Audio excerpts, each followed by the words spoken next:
Secretary Hagel and General Dempsey for responding to concerns that we have expressed. Senator Gillibrand had a hearing on this, and many of us have been working on this issue for a number of years, and that is making sure that the military is doing everything it can to catch the perpetrators of sexual assault and make sure that the system is respecting the victims and is not arbitrary or capricious.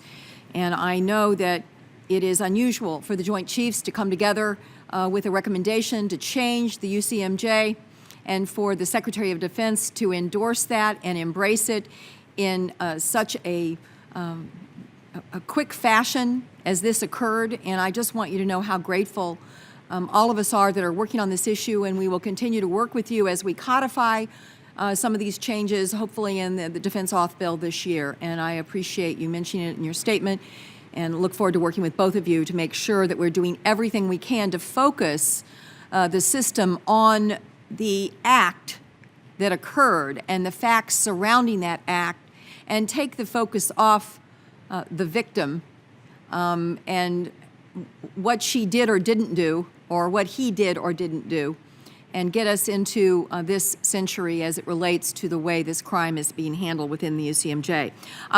It won't surprise you I want to talk about contracting. I noticed that Transcom recently put out a solicitation for AirVac, Medevac, airlift in Africa. And so my question to you is, was there an analysis done as to why our current capability on Medevac and all of the different commands that deal with, I think you all just canceled, the Air Force just decided to cancel the C-27J, which is hard for me to figure if we're going to turn around and contract with Blackwater, which it appears from the solicitation that you're looking for a CASA 212 as the only aircraft that would qualify under the solicitation. And of course, that is the aircraft that's used by Academy, the new name for Blackwater. And I'm not against contracting logistical support, but I need to know what the analysis was as to why we can't do this and why this is cheaper. I don't know. Marty, do you? No, I mean, I know that our lift is stretched. It's a stretched resource, and in particular, as you know, most of what's coming out of Afghanistan these days comes out by lift. Second, the threat environment in Africa is different than it is in other parts of the world, and I'm sure that was a factor. Some of the aircraft you're referring to are actually we don't want them in the inventory because of their sustainability and their capability. So I mean, I know the analysis was done, and I'm sure that it followed the rules of competition by the federal acquisition regulations. But we owe you an answer. I don't know the specifics. Well, I think the answer I'm looking for here is that before we do contracting as a default position on logistics, what I worry about in this shrinking budget environment, that there's going to be even more of a tendency to just assume that we should contract it out because it's cheaper. And if Afghanistan and Iraq have taught us anything, is that that's not always true. That if you don't have adequate contracting oversight, it's not. And especially when it's inherently a governmental function. And we could spend a whole hearing, and we have many on that.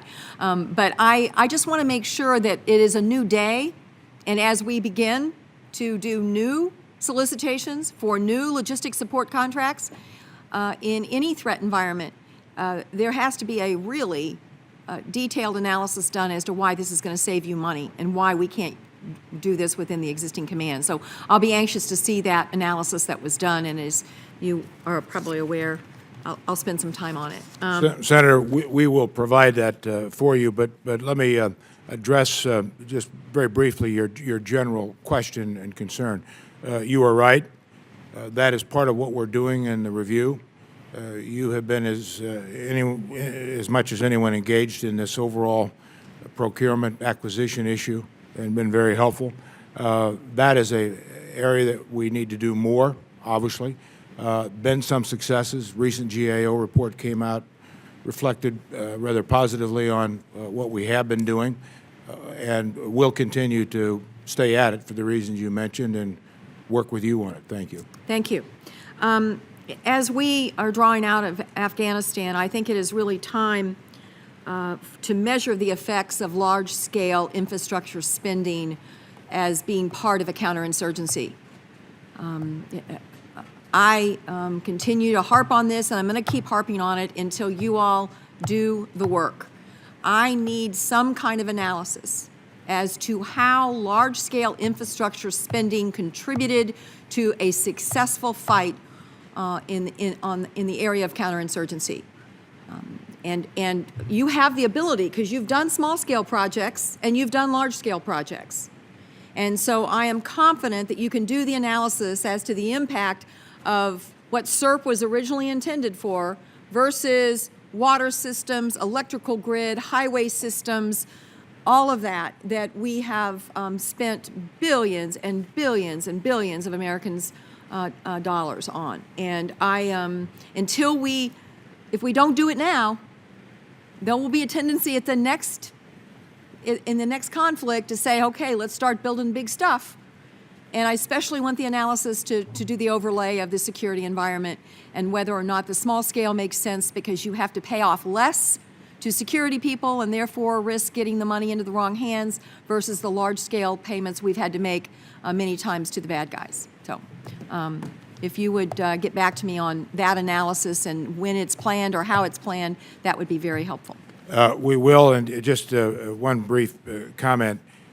I believe about 5 of 6 of those large-scale infrastructure projects are directly related, as you know, to energy or in some way the lifestyle and the well-being of the people of Afghanistan, which is obviously important for us, and the importance of the government in bringing together some nationalism to promote a cohesiveness of society that actually makes their life better. And we want to do that. But your points about accountability, the whole question of can they maintain it? Is this a wise investment? Should we be doing smaller projects? All appropriate. They are being analyzed. They are being questioned. We have spent a lot of money. IG reports come out almost monthly on every one of these. We are looking very carefully at every one of them, and you're exactly right. So we will continue to work with you on it and get you the analysis you request. Thank you, Secretary Egel. In isolation, the theory sounds absolutely sound, but now we have the data and we can figure out if it actually works or Well, not. we made mistakes. Yes. And that would be terrific. Thank you, Thank Mr. you. Chairman.